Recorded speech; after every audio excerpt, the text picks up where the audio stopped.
Main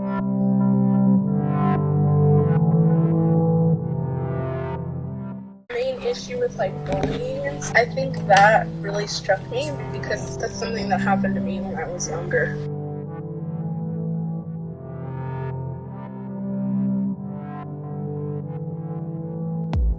It's good to be a part of the discussion, and I think that's like a big concept to kind of like grasp, is like the whole transitional age through high school till age 25. Like, you're really trying to find yourself, seeing where you're trying to fit in. And I think in high school, like, that's something a lot of young people struggle with. You know what I mean? And you're going through so many emotions, you know, having to process all that and not really knowing what that process is or what you're going through. And so many people expect you know, why didn't you come to me if you're struggling with this? Why didn't you tell me about this? Like, it's not easy to talk about because mental health isn't talked about at all in schools. I don't remember ever having a conversation with anybody about what mental health is, what mental health, you know, the symptoms, the effects of not taking care of yourself, you know, wellness. I struggled with depression, anxiety in school, and, you know, I coped with it my own way. Majority of the time, it wasn't the healthiest ways, but for me, like, I really didn't know anything about mental health or what I was going through until after I left high school. It was actually my first year in college. I had my first mental health breakdown. I just feel like how I went about it, I didn't have to. If I at least had some basic knowledge, some resources, that what I was going through was okay.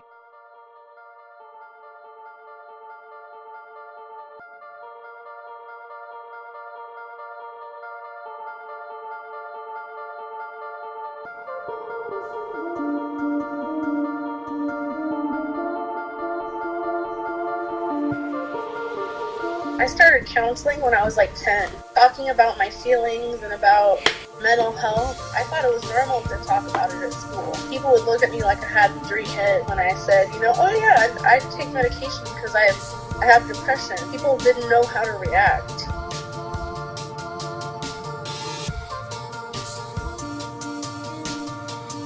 Because the only times like you even hear about mental health is that's how they like pinpoint it. They on the news when they're like, oh, there was a shooting, could have been mental health. And it's only when something's so severe, but you don't actually just talk about like somebody could just feel upset or not knowing how they're feeling, because the only times you hear about it is when people hurt themselves or hurt others, and that's sad. You know, coming out of the foster care system, of course, I went to like counseling and therapy, but I had no idea why I was going to these therapy sessions, and I always thought it was like something I had to go through to address like my behavior issues. You know what I mean? I didn't know that I had a mental diagnosis. I didn't know that what I was going through associated with my diagnosis. No one had that conversation with me, and I just wish someone did. People don't talk to each other about that kind of stuff. They say, oh yeah, I'm feeling kind of sad lately. That doesn't express like how sad. A lot of people don't know how to address it or even talk about those things. Especially like for myself, being African American and being a male, it's not something we should feel comfortable talking about. It's hard for males and young men to just express, you know, yeah, I'm feeling sad, I'm feeling depressed, this is what's going on, because I think society, and because it's a sign of weakness. The adults don't want to see when there are problems with their children's mental health, or teachers or faculty. They feel like it's their failure.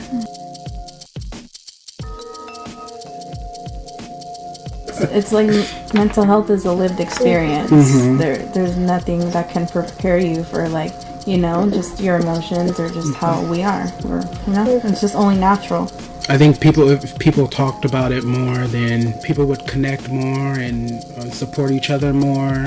You know, like, hey, you know, I understand what you're going through because I've been through it myself, or I'm currently going through the same thing, or get through this together. pay attention to the signs, and even if there isn't any, it's important to just check on your peers and just say, how are you doing today, or notice missed this day, or that you didn't do this, was there a reason, do you want to talk about it? Just peer support. Everyone needs to be educated on what's really going on and the resources available. Talk to your friends or your children and really be genuine with them. I find it interesting that we can have sex education and go through like all the symptoms and treatment, how to handle those type of things, preparing us to be healthy with having sexual relations, but we're not talking about our mental health. In the 6th grade is when I started learning about like the sexual reproductive system. Going to do or say when something like this takes place in your own household. Where do babies come from anyhow? Like the organs and all that. So I was thinking, if they can talk about that when you're in the 6th grade, why not bring in mental health as well? Sometimes it takes people to just say, to sit down with you and say, that's a concern. I'm concerned about you. And I think sometimes it takes people to just say, this will be a good resource for you, for them not to feel like they have to go through anything alone.